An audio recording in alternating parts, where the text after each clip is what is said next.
Good evening बच्चों, कैसे हो आप सभी। Good evening, good evening. सभी लोग जल्दी से रिस्पॉन्ड करो। ऑडियो और वीडियो क्लियर है कि नहीं? ऑडियो वीडियो क्लियर है बच्चों? सभी को नमस्कार, राम राम, जय हिंद बच्चों। Good evening, good evening, good evening.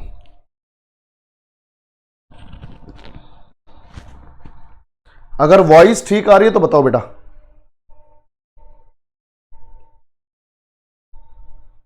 चलो, सब बढ़िया है तो ठीक है। Okay okay okay okay, fine fine fine fine, चलो ठीक है। अगर ऐसा लगे ना कि सर ऑडियो कम है तो बता देना, मैं माइक को थोड़ा सा ऊपर की तरफ हाथ में उसको होल्ड कर लूंगा, ठीक है। मैं बिल्कुल बढ़िया, मैं बिल्कुल बढ़िया।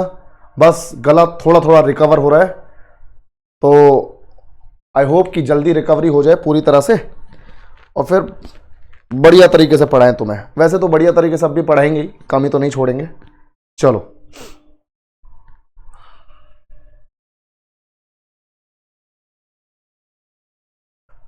ओके ओके ओके, बहुत बढ़िया धनंजय, बहुत बढ़िया। चलो, कल वाली पीडीएफ अभी अपलोड नहीं हुई है। हाँ, मैंने कल थोड़ा लेट दिया। मैंने कल जो पीडीएफ है वो कल मेरे एंड से थोड़ी सी लेट हुई है, वो चीज आज हो जाएगी, ठीक है। ओके मंजीत। राकेश, ऐसा करो, देखो एज सच बुक्स तो काफी सारी है ना मार्केट में। आप ल्यूसेंट से पढ़ लो। अगर आपको लग रहा है कि एक बुक रेफर करनी ही पड़ेगी मुझे, तो ल्यूसेंट से पढ़ लो। या फिर एक बुक आती है, एक GK 2024 by Tarun Goyal. GK 2024 by Tarun Goyal, वो भी बढ़िया बुक है, ठीक है। चलो मंतोष, मैं एक बार देख लेता हूं, ठीक है, कि वीडियो अपलोड क्यों नहीं हो रहा है। Thank you Saroj, thank you. नहीं देखो, जिसको बुक की जरूरत फील हो रही है वो बिल्कुल ले सकता है, ठीक है, पर उतना टाइम भी होना चाहिए बुक पढ़ने का। चलो बेटा, शुरू करते हैं, बिना देरी के शुरू करते हैं। आज का हमारा सेशन है मॉडर्न इंडियन हिस्ट्री का 1928 से 1930 का सेशन। और हम लोगों ने ऑलरेडी 1928 के advent of Simon commission, Nehru report, है ना, 14 पॉइंट्स ऑफ जिन्ना, इनके बारे में बात कर ली थी। तो 1928 में 4 इवेंट्स हैं, 3 के बारे में हमने बात कर ली। आज एक इवेंट है बारदोली सत्याग्रह। बारदोली सत्याग्रह पढ़ेंगे और उसके बाद लाहौर सेशन ऑफ आईएनसी पढ़ेंगे 1929 का, और डांडी मार्च पढ़ेंगे। फटाफट से तीनों को समझते हैं और क्वेश्चंस करते हैं। Thank you Pankaj, thank you बच्चे। चलो, सभी को नमस्कार, जय हिंद। बिल्कुल बिल्कुल, काकोरी वगैरह सब पढ़ेंगे, पर वो क्रांतिकारी गतिविधियों में आता है, वो रेवोल्यूशनरी एक्टिविटीज में आता है बेटा, ठीक है। तो जब रेवोल्यूशनरी एक्टिविटीज एक साथ पढ़ेंगे ना, क्रांतिकारी गतिविधियां, तो उसमें ऑटोमेटिकली वो कहानी के फॉर्म में आ जाएगा। एक चीज नहीं छोड़ूंगा काम की, टेंशन ना लो। चलो बेटा, देखो विश्वनाथ, पूरी कोशिश है कि जो हम यहां क्लास में कर रहे हैं उससे ऐसी तगड़ी प्रैक्टिस हो जाए कि सीधे सीधे क्वेश्चन फंस जाए। पर वही वाली बात है, प्रेडिक्शन मैं अभी कर दूं नहीं नहीं यहीं से आएंगे, वो ईमानदारी सी नहीं होती है ना। पर यह है कि तुम्हारी प्रैक्टिस इतनी जबरदस्त हो जाएगी कि आराम से सारे के सारे क्वेश्चंस को लिंक कर जाओगे, ठीक है। गारंटी तो कौन देता है यार कि जो मैं पढ़ा रहा हूं वहीं से क्वेश्चन आएंगे। अगर कोई गारंटी दे रहा है ना, समझ जाओ तुम्हारा चपलू बना रहे हैं। पर हाँ, पूरी उम्मीद है कि जो हम पढ़ रहे हैं, क्योंकि हिस्ट्री इतनी तो है यार, और कहां से कुछ आएगा, सब कुछ तो पढ़ रहे हैं हम लोग, है ना। चलो, बिल्कुल बिल्कुल, स्टैटिक जीके भी होगा। आप इधर आ जाओ, अब इधर आ जाओ, बस अब कमेंट सेक्शन रोक दो अपने। अब काम की बात कर लेते हैं, उसके बाद लास्ट में देखेंगे तुम्हारे कमेंट्स, ठीक है। बिल्कुल बिल्कुल, चलो शुरू करते हैं। तो बेटा 1928 से 1930, और बाकी तुम सब जानते हो कि तुम्हारे लिए ऑफर अभी भी चल रहा है, 799 का है। तो जो लोग नहीं खरीद पाए हैं तुम्हारे जान पहचान में, उनको बोल दो भैया टाइम से खरीद लें। और अगर वो इस प्राइस पर चारों फैकल्टी अफोर्ड ना कर पाए बाई चांस, या बाकी सब्जेक्ट्स ना पढ़ने हो, तो फिर जीके का इंडिविजुअल कोर्स खरीद सकते हैं 299 का। और इसमें तो तुम्हें पता ही है कि किस तरह की पढ़ाई चल रही है, ठीक है। और बहुत तेजी से हम लोग आगे बढ़ रहे हैं बहुत बढ़िया क्वेश्चंस के साथ। और टाइम टेबल तुम सबको मालूम है, सुबह 10 बजे साइंस की क्लास हरीश सर लेते हैं, रीजनिंग फिर 1 PM आकाश सर, मैथ्स अब साहिल सर आपके लौट ही आए हैं, और बाकी जीके स्टैटिक जो है अपना हम शाम को 6 बजे क्लास लेते हैं। पहला क्वेश्चन बारदोली सत्याग्रह से रिलेटेड है। What was the primary cause of the Bardoli Satyagraha? Bardoli Satyagraha का प्राथमिक कारण क्या था? अगर जवाब मालूम है तो जल्दी। धनपाल, एटीएम की पीडीएफ जो है वो एटीएम बैच पर ही अपलोड होती क्लास के साथ, ठीक है? चलो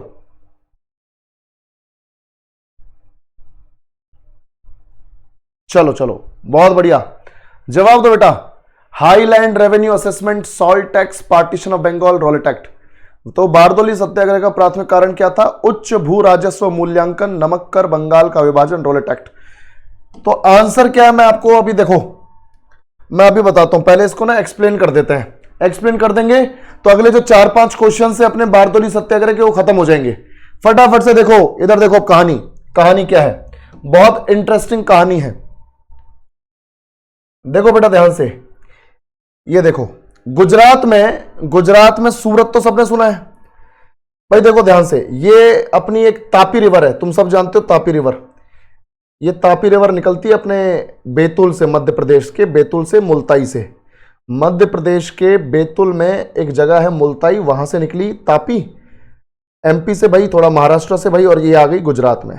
और गुजरात में अपना पानी डिस्चार्ज कर दिया गल्फ ऑफ खंबात या खंबात की खाड़ी में, अरेबियन सागर में, अरेबियन सी में। अब इसी तापी के किनारे बच्चों यहां पर है सूरत, ठीक है? यहां पर है सूरत, और सूरत के ही पास, ये तो हो गया सूरत, सूरत के ही पास एक दूसरी जगह है बारदोली। सूरत के ही पास दूसरी जगह है बारदोली, और ये वही बारदोली है, तुम सब जानते हो, जहां से गांधी जी ने जो असहयोग आंदोलन है, नॉन कॉपरेशन मूवमेंट है, उसको वापस लिया था। इसी बारदोली में बैठकर उन्होंने बारदोली प्रस्ताव पारित किया, और बारदोली प्रस्ताव पारित करने के बाद असहयोग आंदोलन को रोक दिया था। ठीक है भाई, ध्यान से देखो, बहुत बढ़िया, क्या बात है हनी, बहुत बढ़िया। अब इधर देखो ध्यान से, थैंक यू विश्वनाथ। अब बेटा कहानी सुनो आराम से, और अगले 4-5 क्वेश्चन के साथ खेल जाओ। देखो तो सीन यह है कि भाई ये तापी नदी अपनी, ठीक है, हम सबको मालूम है कि कौन सी नदी है, तापी। तो ये जो तापी नदी है, या फिर ताप्ती कह लो, तापी नदी के किनारे सूरत बसा है। सूरत तो हीरे के व्यापार के लिए जाना जाता है ना, डायमंड के ट्रेड के लिए जाना जाता है सूरत। और ये बारदोली है। बारदोली अगर तापी नदी के आसपास है, और एक आसपास से एक लोकल नदी भी बहती है, कोई छोटी नदी भी बहती है बारदोली के आसपास से, तो बारदोली की जो जमीन है वो उपजाऊ है बच्चों, काफी फर्टाइल लैंड है, काफी उपजाऊ जमीन है, खेती बाड़ी बढ़िया होती है। तो हुआ ये कि 1928 की बात है, 1928 की बात है, और बारदोली में क्या किया अंग्रेजों ने, टैक्स का रेट, ध्यान से सुनो, अंग्रेजों को बारदोली में टैक्स का जो रेट है, जो कर है, उसको फिक्स करना था। तो कुछ टाइम पहले ही 1928 में, कुछ टाइम पहले ही इन्होंने कर फिक्स कर दिया था, टैक्स रेट फिक्स कर दिया था कि भाई हम आप लोगों से इस बार जितना पे कर रहे हो ना, उसमें और 6.03% बढ़ा कर लेंगे इस बार टैक्स। भाई बारदोली के किसानों को कोई दिक्कत नहीं है, बारदोली के किसान जो है अपनी उपजाऊ जमीन है, अच्छी खासी खेती बाड़ी है, बढ़िया खेती बाड़ी कर रहे हैं, तो जो पहले से ये टैक्स पे कर रहे थे उसमें इनको 6.03% ऐड करके देना था। मान लो सपोज कर लेते हैं कि 10% दे रहे थे पहले, तो 10% में और 6.03% ऐड करके देना था, तो 16.03% मान लो। तो मान लो 10% दे रहे थे, तो अब 16.03% देना है। तो बारदोली के किसानों को लगा ठीक है यार, इतनी तो कमाई हो ही रही है, 6.03% हम पे कर देंगे, क्या टेंशन है। अब अंग्रेजों को लगा कि यार ये बारदोली के किसानों का जब भी हम टैक्स बढ़ाते हैं, ये साला कभी मना ही नहीं करते, कोई चपड़चू ही नहीं होता, ठीक है भाई, कोई चपड़चू ही नहीं होता, ये कोई पंगा ही नहीं करते, वरना किसी इलाके का हम टैक्स बढ़ाते तो लोग वहां के रोने लग जाते हैं। इनको कोई टेंशन ही नहीं है, हम बोल रहे हैं 6.03% बढ़ा के देना है इस बार टैक्स, ये बोल रहे ठीक है जी दे देंगे, क्योंकि भैया इनके पास है पैसा, इनके पास जमीन उपजाऊ है, इनके पास अच्छी खेती बाड़ी है। तो बारदोली के किसान ने बोला ठीक है जी, हम 6.03% बढ़ा के दे देंगे, कोई दिक्कत नहीं है। पर अब अंग्रेजों को लग रहा है कि यार हमने इधर 6.03% बढ़ा दिया और ये मान भी गए, तो अंग्रेजों को लग रहा है यार अंग्रेजों को लग रहा है कि यार इनके पास ना कुछ ज्यादा ही पैसा है, ऐसा करते हैं थोड़ा सा ना टैक्स और बढ़ा देते हैं, जब इतना दे ही रहे हैं तो थोड़ा और सही। वो तुमने सुना ना वो मूवी कौन कौन सी, चुपके चुपके, चुपके चुपके, तो अंग्रेज वो वाला वो बांडिया देखा तुमने मूवी में, मालिक जब इतना खर्चा हो ही गया है तो थोड़ा खर्चा और सही। तो ये अंग्रेज वाले वही सोच रहे हैं कि यार 6.03% तो हम बढ़ा ही रहे, थोड़ा और बढ़ा के देख लेते, क्या पता थोड़ा ज्यादा मिल जाए। ठीक है भाई, ध्यान से देखो, ध्यान से देखो। तो 6.03% की जगह अंग्रेजों ने बारदोली के किसानों को इन्फॉर्म किया कि हमने आपके जमीन का थोड़ा असेसमेंट किया है, मूल्यांकन किया है, और हमें ऐसा लगता है कि 6.03% जो हमने आपको बोला है ना कि बढ़ा के देना है आपको, ये थोड़ा कम है। तो आप ऐसा करो, इसको ना 6.03 की जगह आप इसको 6.03 की जगह आप ऐसा करो 22% दो। ये लो भाई साहब, बारदोली के किसानों को बोल रहे हैं कि जितना आप पे कर रहे हो उससे 22% और दो ज्यादा, यानी जितना पे कर रहे हो उसमें 22% ऐड कर देना। अब भाई साहब बारदोली के किसानों का दिमाग खराब। ध्यान से देखो,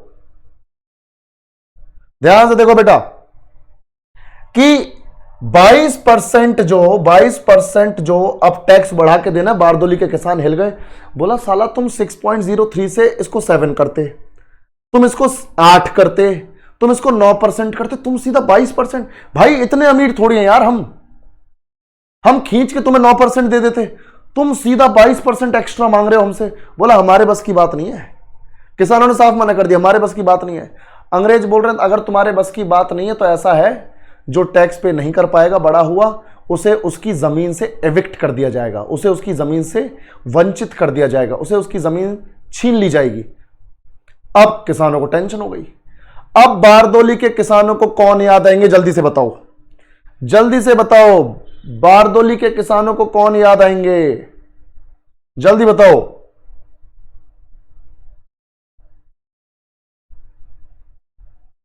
जल्दी बताओ, जल्दी बताओ। अब बारदोली के किसानों को कौन याद आएंगे? मतलब पहले 6.03% बढ़ना था, जितना पे कर रहे थे उसमें 6.03%। अब बोला नहीं 6.03 नहीं 22%, जितना पे कर रहे हो उसमें 22%। बारदोली के किसानों को याद आएंगे गांधी जी, बिल्कुल, बहुत बढ़िया बच्चों।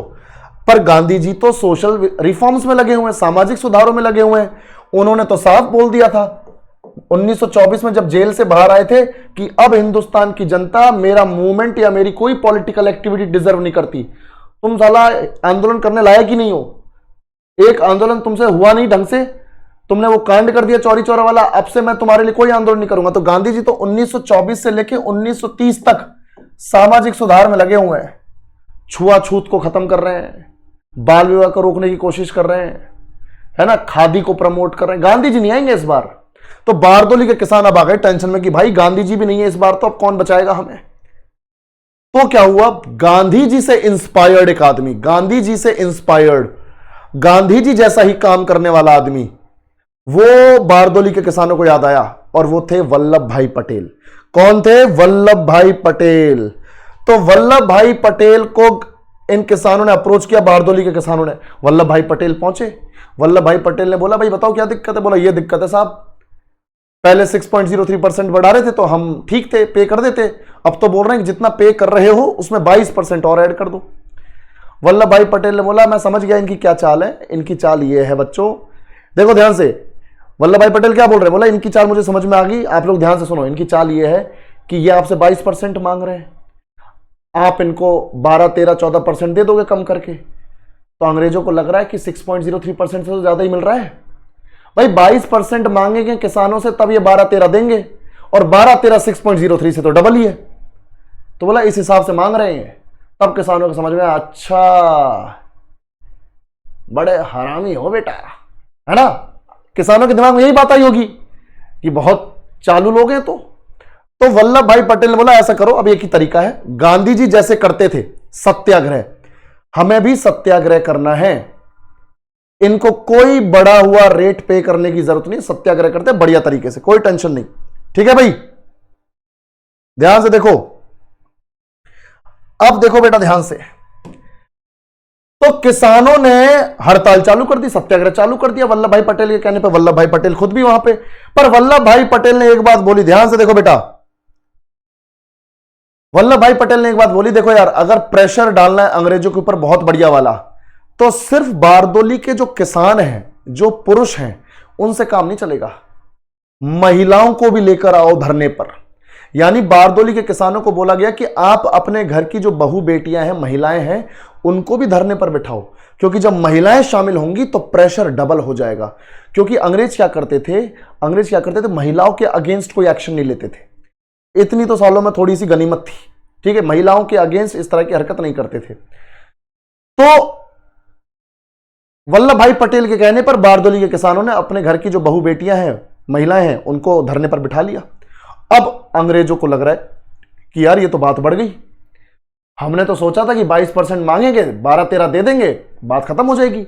इन्होंने तो धरना ही देना शुरू कर दिया, वो भी महिलाएं भी आ गई, ये तो बात बढ़ रही है। और ऊपर से ये कौन है, ये वल्लभ भाई पटेल जो गांधी जी के जैसा बिहेव कर रहा है, ये तो हमारे कांड करवाएगा। आखिर में टैक्स पे करने की डेट स्किप हो गई। किसानों ने नहीं दिया टैक्स, बोला ऐसी की तैसी, अगर चाहिए तो 6.03% के हिसाब से देंगे, 22% के हिसाब से नहीं देंगे, वरना धरने पे बैठे रहेंगे सब लोग। अब अंग्रेजों की लुप अब अंग्रेजों की जब लुप होने लग रही है, तो अंग्रेजों ने फटाफट से, कहीं बात ना बिगड़ जाए, किसानों के साथ ज्यादा पंगा नहीं लेना चाहिए हमें, ये सोच के फटाफट से एक इन्होंने कमीशन बना दिया, कि इंक्वायरी कमीशन बना दिया।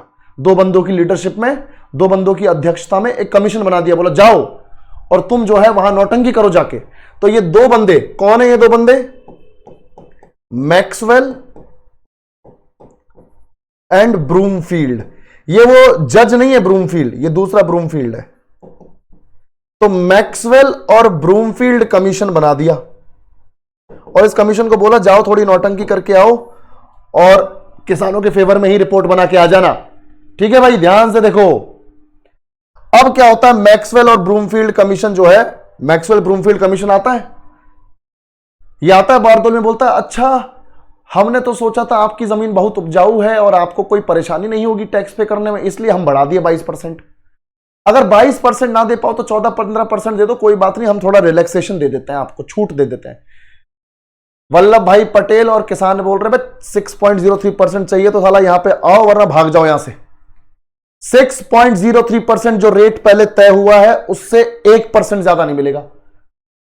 बोला अच्छा, तो नहीं दे पाओगे आप? बोला नहीं दे पाएंगे। बोला ठीक है, फिर ऐसा करो उतना ही दे दो, है ना भाई। इनको समझ में आ गया कि पता चला 6.03% में नहीं मिल रहा है। तो आखिर में मैक्सवेल ब्रूमफील्ड कमीशन 6.03% पर ही लौट के आ गए और इसी रेट को इंप्लीमेंट कर दिया। तो ये किसकी एफर्ट से हुआ? किसके एफर्ट से हुआ बच्चों? ये किसके एफर्ट से हुआ? वल्लभ भाई पटेल और महिलाओं के प्रेशर की वजह से। तो वल्लभ भाई पटेल की लीडरशिप में बारदोली सत्याग्रह हो गया सक्सेसफुल, और वहां की महिलाओं ने हमारे वल्लभ भाई पटेल को दिया सरदार का टाइटल, कि आप तो हमारे सरदार हो, आप तो हमारे लीडर हो। यहां से वल्लभ भाई पटेल का नाम पड़ गया सरदार वल्लभ भाई पटेल। सरदार वल्लभ भाई पटेल। सबको समझ में आया? सबको समझ में आया तो रिस्पॉन्ड करो बेटा, क्लियर है ना?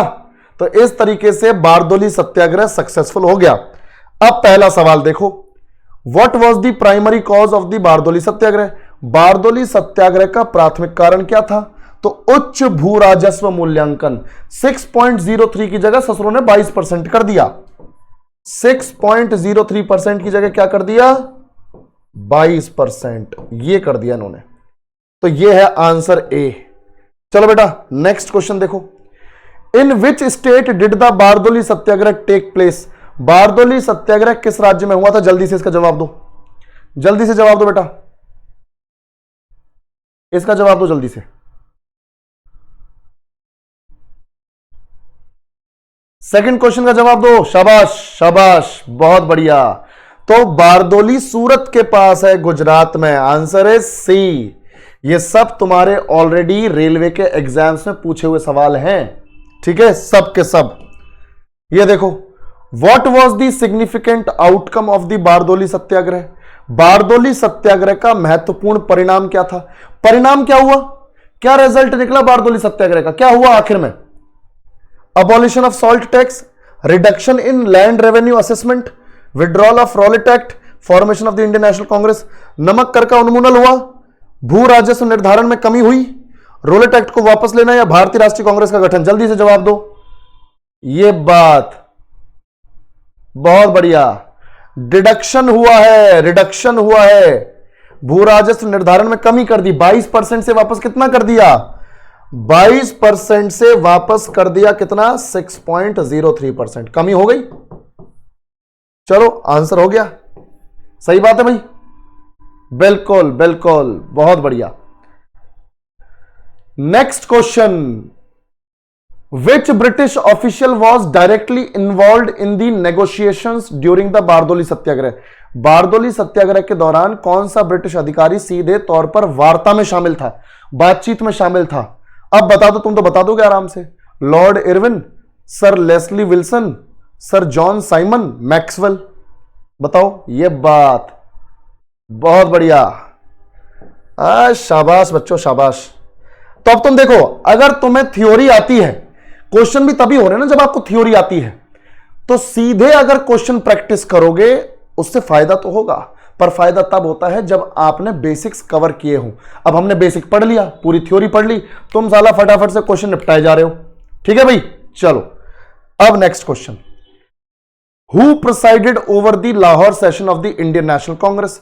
भारतीय राष्ट्रीय कांग्रेस के लाहौर अधिवेशन की अध्यक्षता किसने की? बताओ भाई। वैसे तो इसका जवाब तुम सबको मालूम होगा, वैसे तो तुम सबको जवाब मालूम होगा, बिल्कुल बिल्कुल बिल्कुल, ध्यान से जवाब देना भाई, ध्यान से। गलत जा रहे हो, गलत जा रहे हो, गलत जा रहे हो। तुम साला मेरे को ट्रेन में कुछ बेचने वाला बनाओगे, चाय, हाँ चाय गरम चाय। हेलो, ध्यान से देखो, यहां पर सही जवाब क्या है? बी नहीं है, बी नहीं है बेटा, बी नहीं है, यह है जवाहरलाल नेहरू, सी आंसर है, सी। दोनों नेहरूओं के बीच में कंफ्यूज नहीं होना भैया, ठीक है? छोटे नेहरू होंगे, बड़े नेहरू नहीं, छोटे नेहरू। तुम साला पापा नेहरू कर रहे हो, यहां बेटा नेहरू है, ठीक है? चलो इसकी कहानी समझ लेते हैं एक बार, Lahore session of Indian National Congress को समझ लेते हैं, ठीक है? चलो जल्दी से इस कहानी को समझते हैं और उसके बाद अगले क्वेश्चंस को करते हैं। अबे बफरिंग कहां हो रही है बे, क्या बोल रहे हो? एक सेकंड, एक सेकंड, एक सेकंड।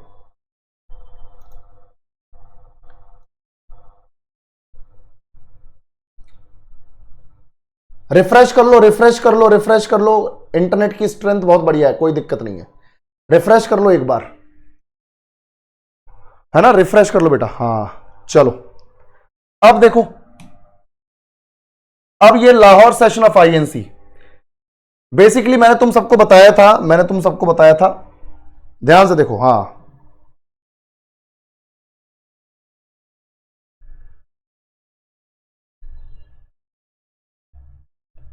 चलो कोई नहीं, किसी किसी का हुआ होगा, कोई बात नहीं, नहीं हो रही अभी। चलो इधर ध्यान से देखो, तो मैंने तुम लोगों को बताया था कि इंडियन नेशनल कांग्रेस का हर साल एक अलग जगह पर एक अधिवेशन होता था, एक बैठक होती थी, और वो भी साल के एंड में होती थी, जैसे अक्टूबर, नवंबर, दिसंबर के मंथ में। और ये उस अधिवेशन में डिसाइड करते थे कि साल भर हमने क्या काम किया है उसको एनालाइज करना, और अगले साल हमें क्या काम करना है, उसका पूरा का पूरा टारगेट सेट कर लेते थे। तो अब होता क्या है बच्चों, ध्यान से देखो, अब होता क्या है, अब होता यह है कि ऐसे ही इनका एक सेशन था लाहौर में, ये लाहौर है, पंजाब की राजधानी हुआ करती थी, पंजाब की कैपिटल लाहौर। तो लाहौर सेशन में, लाहौर अधिवेशन में, ध्यान से देखो बेटा क्या होता है, मैं आपको बताता हूं। तुम लोगों को याद है जो हमने लास्ट में एक सेशन पढ़ा था, नेहरू रिपोर्ट पढ़ा था हम लोगों ने 1928 में, लास्ट क्लास में।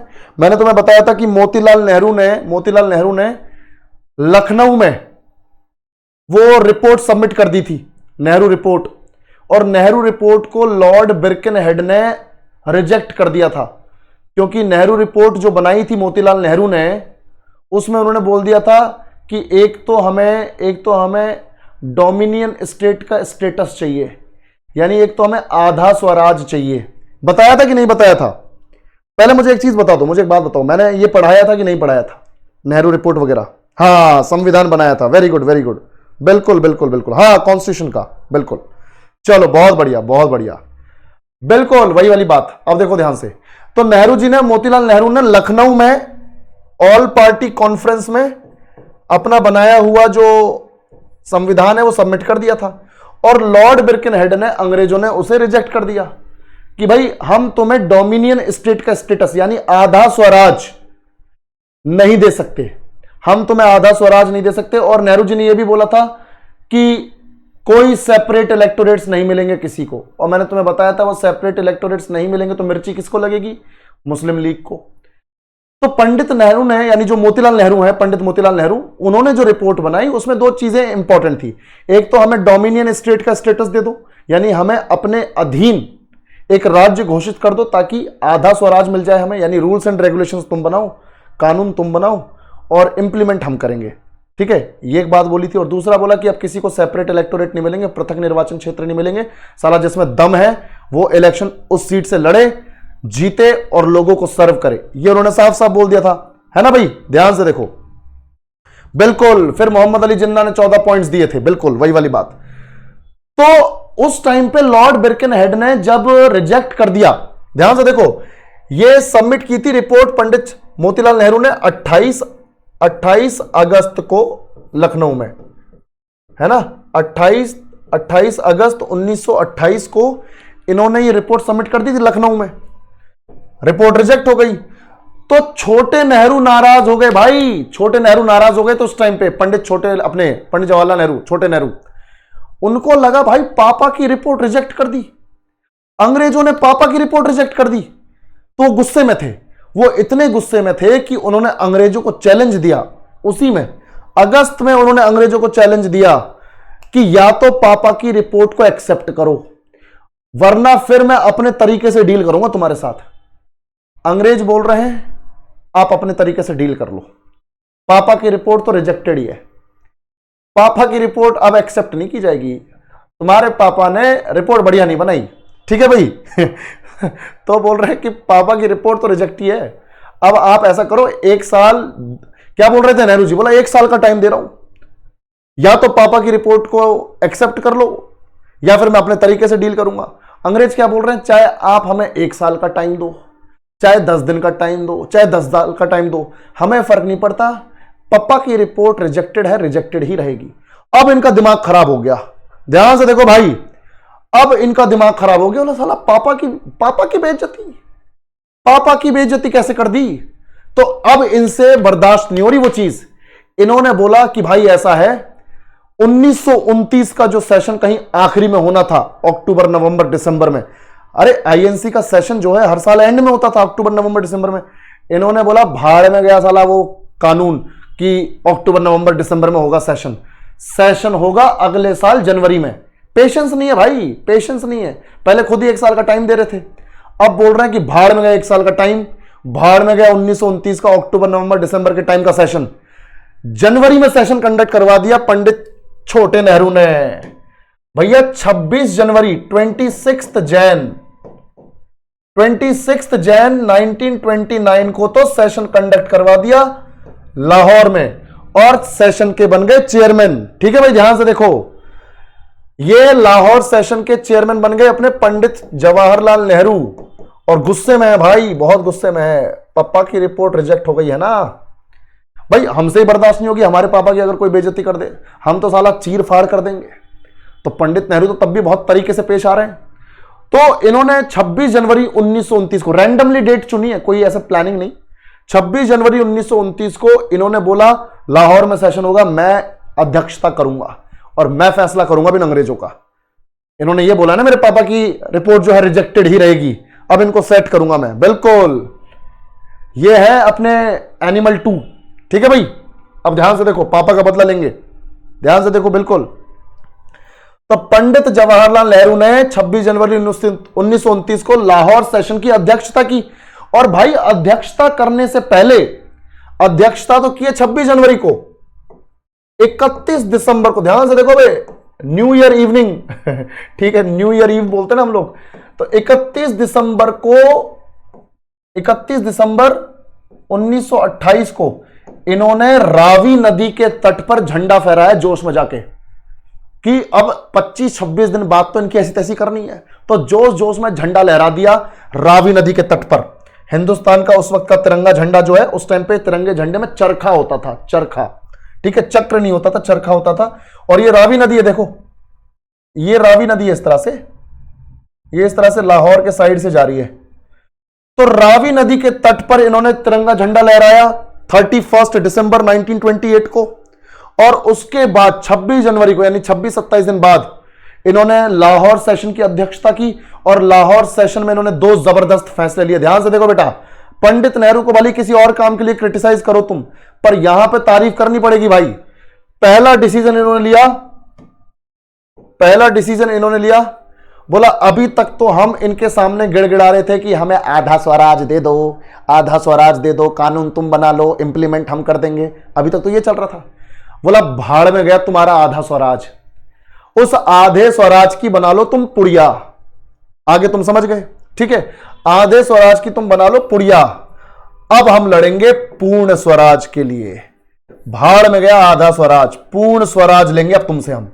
और पूर्ण स्वराज का मतलब है कंप्लीट सेल्फ रूल, यानी साला अब हिंदुस्तान का संविधान भी हम लिखेंगे और उसको इंप्लीमेंट भी हम करेंगे। बिल्कुल full independence, complete self rule, अब हम लड़ेंगे तुमसे पूरी आजादी के लिए, फुल इंडिपेंडेंस। बिल्कुल, बहुत बढ़िया बच्चों।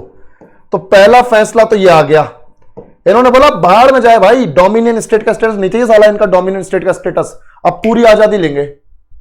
पप्पा की रिपोर्ट रिजेक्ट की सालो, देखो ध्यान से, पप्पा की रिपोर्ट रिजेक्ट की ना, अब हम लड़ेंगे फुल इंडिपेंडेंस के लिए। समझ में आ रहा भाई, ध्यान से देखो, बिल्कुल। अब यहां पर पूर्ण स्वराज, तो अगर तुमसे सवाल पूछ लिया जाए बेटा कि पहली बार पूर्ण स्वराज की डिमांड इंडियन नेशनल कांग्रेस के कौन से सेशन में रखी गई थी, तो याद रखना लाहौर सेशन 1929। और किसने रखी? पंडित जवाहरलाल नेहरू ने। बिल्कुल नहीं, नेहरू जी का लुपलुप नहीं हो रहा है भैया, अंग्रेजों का लुपलुप हो रहा है। अब देखो ध्यान से देखो, बिल्कुल। तो अब यहां पर क्या हो रहा है, अब यहां पर क्या हो रहा है, नेहरू जी ने एक चीज तो ये डिसाइड कर दी, और दूसरी चीज इन्होंने क्या डिसाइड की, ये भी तगड़ी चीज।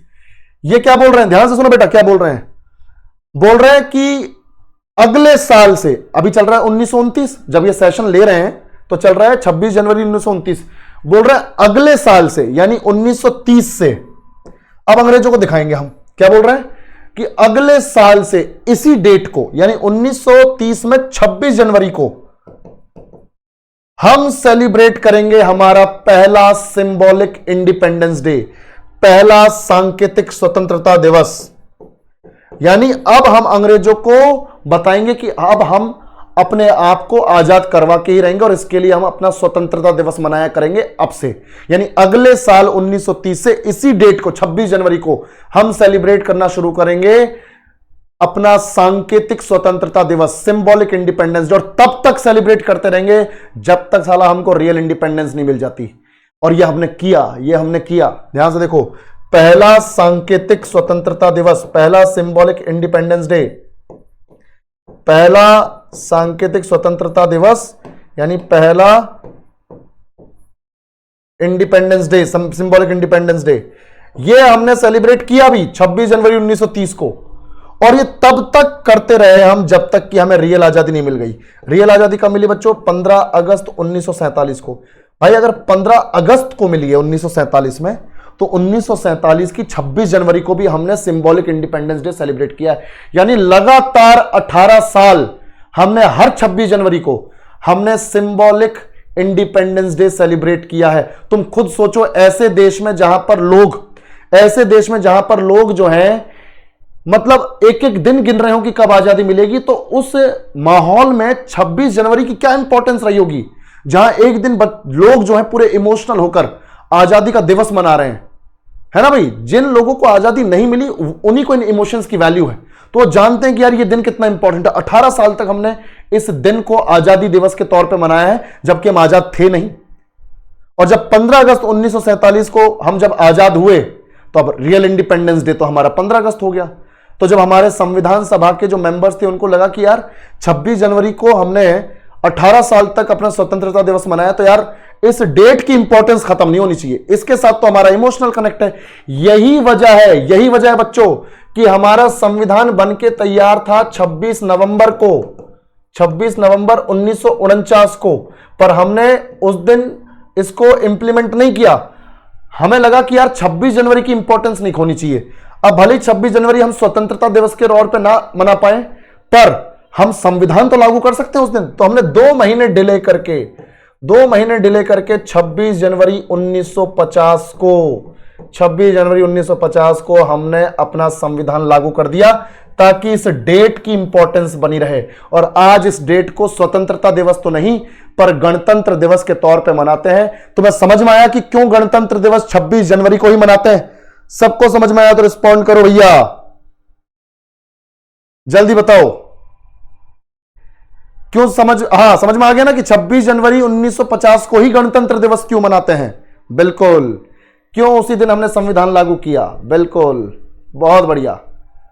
चलो तो भाई अब ऐसा करते हैं रावी नदी के तट पर इन्होंने झंडा फहराया, ये सब चीजें हो गई। क्वेश्चन अटेम्प्ट कर लो जरा सा।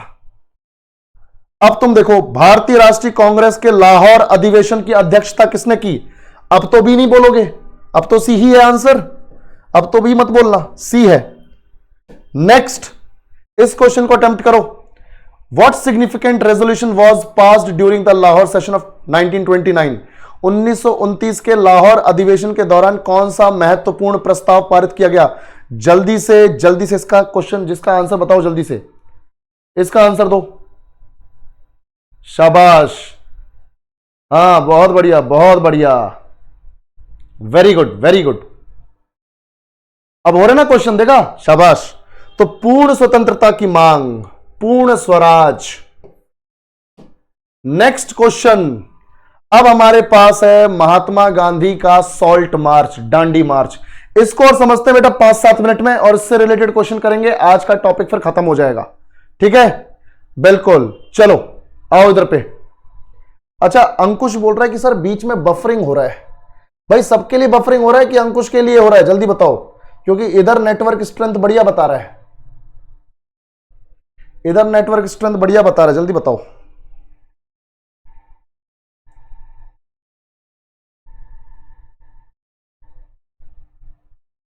अच्छा, ठीक है, हल्का सा हुआ ना, ठीक है, कोई नहीं। चलो, तो हल्का सा तो यार थोड़ा सा चलता है, कोई नहीं, ठीक है। बाकी तो क्लासेस अपनी बढ़िया ही जा रही हैं। हाँ चलो, ठीक है। हाँ तो रिफ्रेश कर लिया करो, अगर होता है ना तो रिफ्रेश कर लिया करो। हाँ थोड़ा सा देख लो, कोई दिक्कत नहीं। चलो एक लास्ट अटेम्प्ट करते हैं, अपना लास्ट एक कहानी पढ़ते हैं, ठीक है? जल्दी से देखो, अब दांडी मार्च, जल्दी देखो बेटा, जल्दी देखो, इधर देखो। अब कमेंट्स रोक दो, इधर देखो। बिल्कुल, अब देखते हैं दांडी मार्च।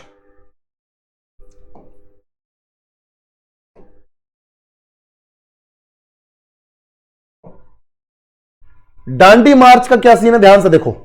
मैंने तुम लोगों को बताया था कि वो साइमन कमीशन वाली कहानी बताई थी।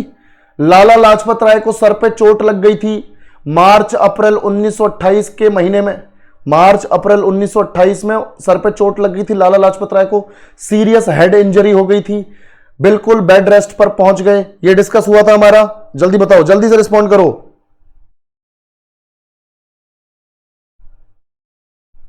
चलो ठीक है, अब देखो ध्यान से।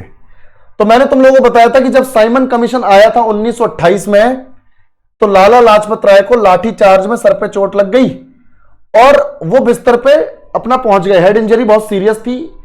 तो हुआ ये बच्चों कि मार्च अप्रैल में लगी थी उन्हें चोट, है ना, मार्च अप्रैल में जब साइमन कमीशन आ रखा था। तो 1928 में क्या हुआ कि 17 नवंबर को, ध्यान से देखो, 17 नवंबर को 1928 में लाला लाजपत राय जो है सर पर चोट लगने की वजह से वो रिकवर ही नहीं कर पाए और 17 नवंबर को उनको आया कार्डियक अरेस्ट। उनकी दिल की धड़कन रुक गई और वो चल बसे। 17 नवंबर 1928 को लाला लाजपत राय चल बसे बेटा, ध्यान से देखो बिल्कुल। अब जब उनकी डेथ हो गई तो गांधी जी को झटका लगा। गांधी जी तो अपना सोशल रिफॉर्म्स में लगे थे, सामाजिक सुधारों में लगे हुए थे।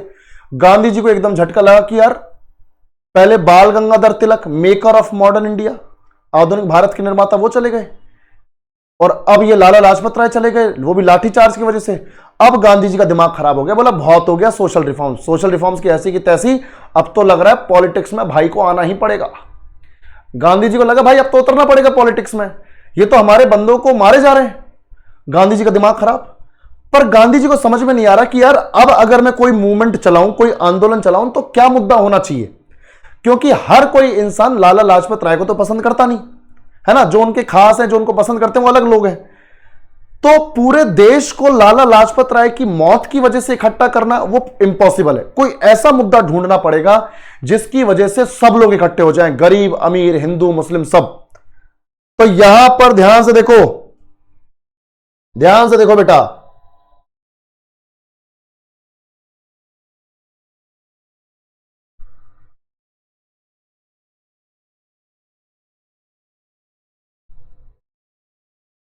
देखो ध्यान से। हाँ बिल्कुल धनंजय, जहां मैटर बड़े होते हैं वहां गांधी खड़े होते हैं, ठीक है।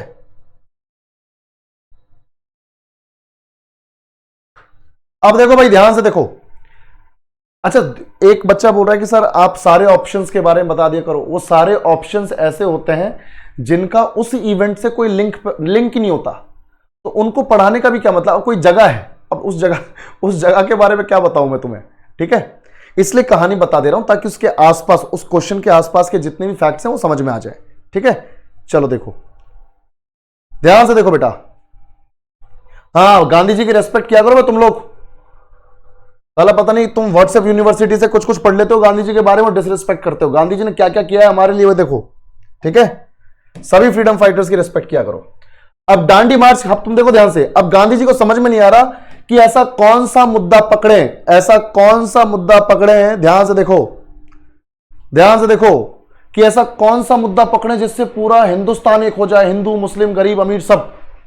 तो उस टाइम पर एक कानून चल रहा था, इंप्लीमेंटेड था, एक कानून लागू था बहुत तगड़ा। ध्यान से देखो बेटा, एक कानून इंप्लीमेंट हो रखा था, the salt act,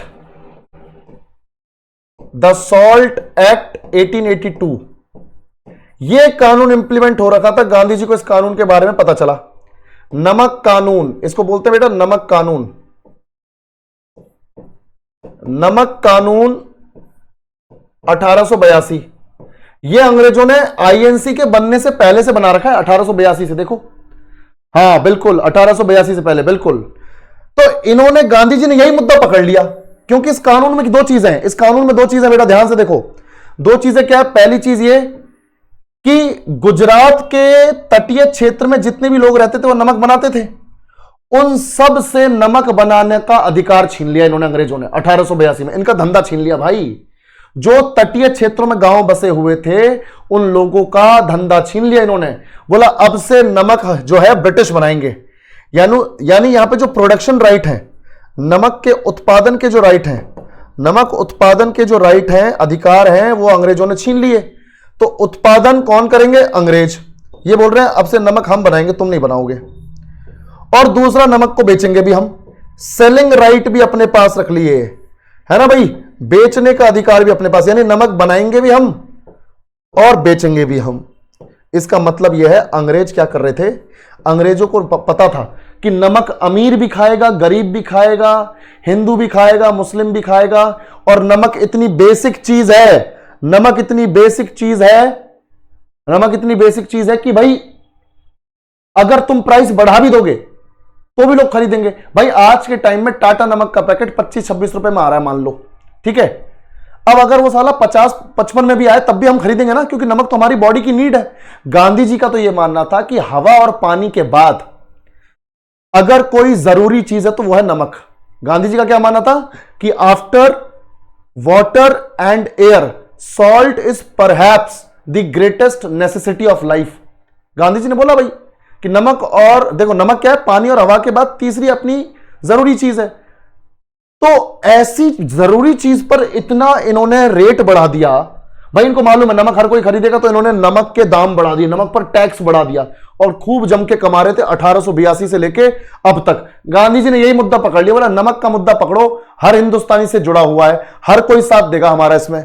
Gandhi ji ने क्या किया, ध्यान से देखो बेटा, गांधी जी ने क्या किया, यही मुद्दा पकड़ लिया और इसी को लेकर इन्होंने अपने आश्रम से, अब तुम देखो कहानी, इन्होंने क्या किया अपने आश्रम से, इनका आश्रम था साबरमती में, गुजरात में अहमदाबाद में इनका साबरमती आश्रम। तो साबरमती आश्रम से इन्होंने एक पैदल यात्रा शुरू की, और यह पैदल यात्रा शुरू की बच्चों गांधी जी ने कब, 12 मार्च को, 12 मार्च 1930 को गांधी जी ने एक पैदल यात्रा निकाली साबरमती अपने आश्रम से। और यह जानी थी यात्रा कहां पे, दांडी, दांडी करके जो है, दांडी जो है या डांडी जो है, दांडी बोलो, दांडी बोलो, दांडी जो है ये नवसारी जिले में, एक नवसारी जिला है गुजरात में, नवसारी, कौन सा जिला बच्चों, नवसारी जिला। तो नवसारी जिले में दांडी नाम का एक कोस्टल गांव था, तटीय गांव था, गांधी जी को यहां जाना था। तो गांधी जी साबरमती से अपनी पैदल यात्रा शुरू करते हैं अपने 78 वॉलंटियर्स के साथ, अपने 78 भरोसेमंद साथियों के साथ। और जब 78 वॉलंटियर्स के साथ गांधी जी निकले अपने साबरमती आश्रम से, तो धीरे धीरे आगे बढ़ते गए और जो है लोग जुड़ते चले गए, लोग जुड़ते चले गए भाई। और इस पूरे पैदल मार्च में, पैदल यात्रा में सभी लोगों ने व्हाइट खादी पहना हुआ था, सभी लोगों ने व्हाइट खादी, सफेद खादी पहना हुआ था। और एक चीज और बताता हूं, जैसे जैसे लोग जुड़ते गए, हजारों लोग जुड़ते गए। कुछ लोग तो ऐसे थे जो गांधी जी की इस यात्रा में शामिल थे, कुछ लोग ऐसे थे जो सिर्फ गांधी जी को देखने आए, बिल्कुल भोले भाले लोग, इनोसेंट लोग, वो बस ये देखने आए कि गांधी जी दिखते कैसे हैं। तो इस तरीके से भीड़ जो है लगातार गांधी जी के से जुड़ती जा रही थी। और दांडी पहुंचते पहुंचते, अब देखो साबरमती आश्रम से निकले 12 मार्च को 1930 को, ये पहुंचे हैं दांडी बच्चों 6 अप्रैल को, 6 अप्रैल, 6 अप्रैल को पहुंचे हैं। और 1930 को 6 अप्रैल को पहुंचे, 24 दिन बाद, हर दिन इनको कितना टाइम लग गया बेटा, इनको लग गया 24 डेज, 24 दिन। और ये हर दिन चले बच्चों 10 माइल का डिस्टेंस, 10 मील की दूरी तय की है गांधी जी ने। 1 मील का मतलब है, 1 मील का मतलब है 1.6 किलोमीटर। 10 माइल हर दिन चल रहे हैं, मतलब लगभग 16 किलोमीटर हर दिन चले हैं। तो 24 दिन तक लगातार 10 माइल्स का डिस्टेंस कवर किया, यानी 240 मील की दूरी तय की 24 दिनों में, 240 माइल्स। और इसका मतलब हो गया 386 किलोमीटर, ठीक है, 386 किलोमीटर के आसपास डिस्टेंस कवर किया 24 दिनों में। गांधी जी ने 78 लोगों के साथ शुरू किया था, पर जब दांडी पहुंचे तो करीबन 3 से 3.5 लाख लोग हो गए इकट्ठे होकर, और सब ने व्हाइट खादी पहना हुआ।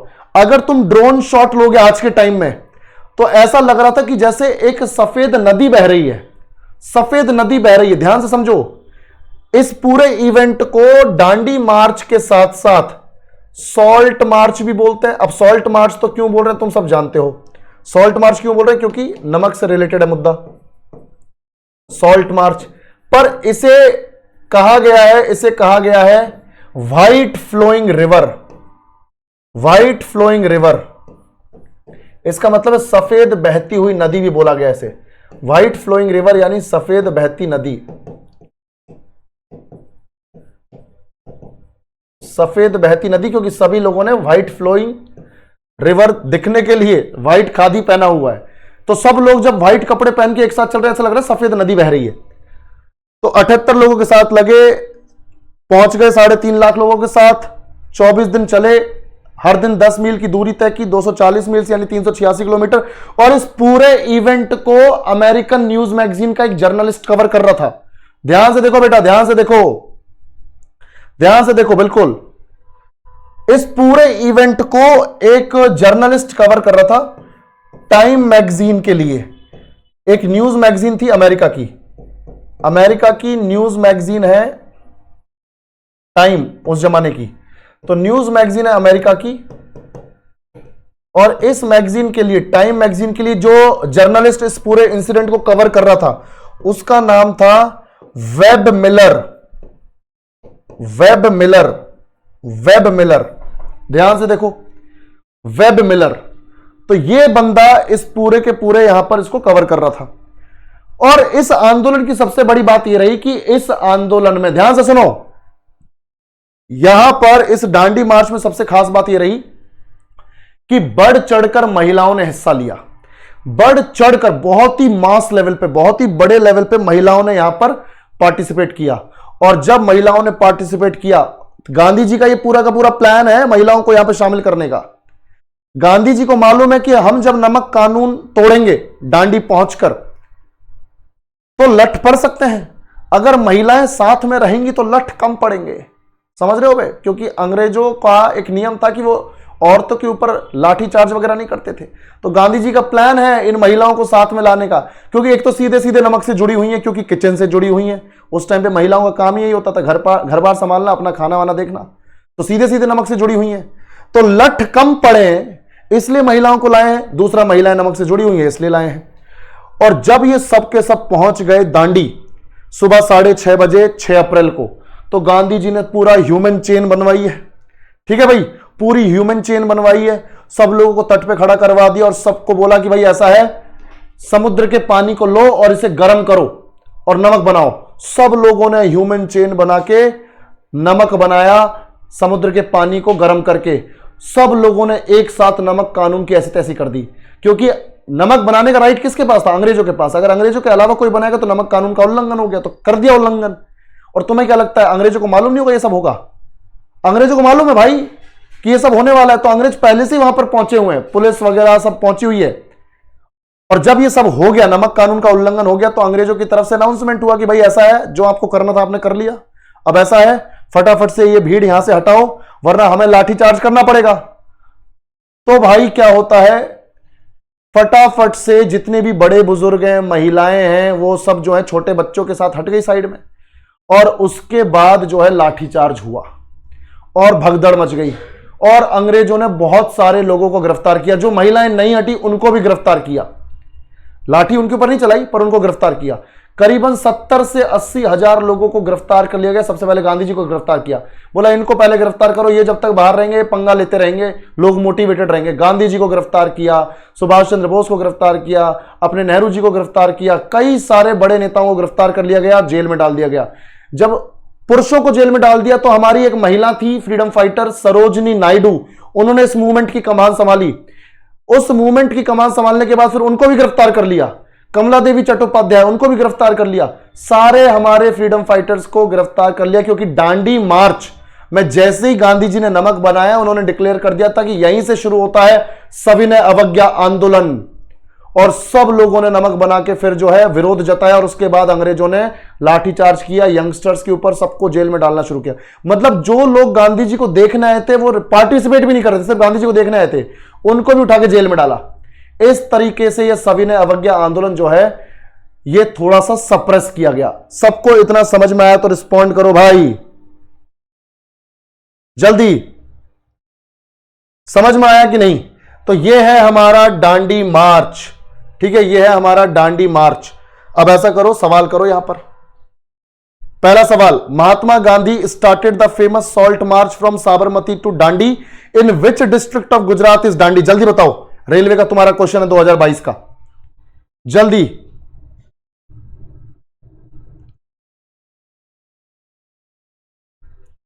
कौन से डिस्ट्रिक्ट में है, कौन से डिस्ट्रिक्ट में है दांडी? मैंने अभी तुम्हें बताई थी वो जगह, नवसारी, बिल्कुल नवसारी डिस्ट्रिक्ट, नवसारी डिस्ट्रिक्ट। उस टाइम पे तो टाउन हुआ करता था, पर अब जिला है। चलो बहुत बढ़िया। Next question, what was the main objective of the Dandi march led by Mahatma Gandhi 1930? 1930 में महात्मा गांधी के नेतृत्व में दांडी मार्च का मुख्य उद्देश्य क्या था? जल्दी बताओ। फूट डालो और राज करो की ब्रिटिश नीति का विरोध करना, भारत के लिए पूर्ण स्वतंत्रता की मांग करना, नमक पर कर लगाने का विरोध करना, भारतीय किसानों के लिए बेहतर कामकाजी परिस्थितियों की मांग करना। जल्दी बताओ। शाबाश, बहुत बढ़िया, बहुत बढ़िया। आंसर है C. Next question, Dandi march was a journey of कितने miles approximately on foot to the salt mines in Gujarat. Dandi march Gujarat में नमक की खदानों तक कितने मील की पैदल यात्रा थी? जल्दी जवाब दो, इसका जवाब दो। मैंने बताया था 24 दिन चले, हर दिन 10 मील की दूरी तय की, तो 240। बिल्कुल सही जवाब बच्चों, सही जवाब। तो इसी तरह से हमारा सेशन आज का खत्म होता है। अगर आपके किसी जानने पहचानने वाले को सिर्फ जीके पढ़नी हो रेलवे के लिए, एवरेज टू मास्टर बैच आप उसको रेकमेंड कर सकते हो, और उसमें 299 का अपना ये जो कोर्स है जो इस तरीके से चल रहा है जैसे कि आप सब देख रहे हो, आप रेकमेंड कर सकते हो। और उसके बाद बच्चों इस तरह से हमारा आज का सेशन खत्म होता है। सबको मजा आया तो रिस्पॉन्ड करो भाई। बिल्कुल सफल रहा, कल पता चल जाएगा कैसे सफल रहा, ठीक है। चलो,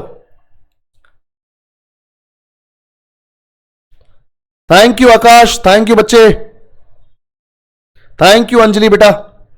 चलो बेटा, एनसीईआरटी में 24 दिन लिखा हुआ है यार, कैसे 25 दिन मान ले, है ना। चलो, फाउंडेशन की क्लास है अभी, फाउंडेशन वाले फाउंडेशन में मिलो, बिल्कुल फाउंडेशन की क्लास है, आ जाओ। चलो मिलते हैं, टेक केयर, बाय बाय। कल अपनी क्लास नहीं है, ठीक है, कल एटीएम की क्लास नहीं है, परसों मिलेंगे मंडे को। चलो अभी फाउंडेशन वाले मिलो। हाँ, वो मैं कल वाली क्लास को ओपन करवा देता हूं, डोंट वरी। और 29 वाली क्लास की पीडीएफ, बिल्कुल विक्रम, बिल्कुल मैं भिजवाता हूं।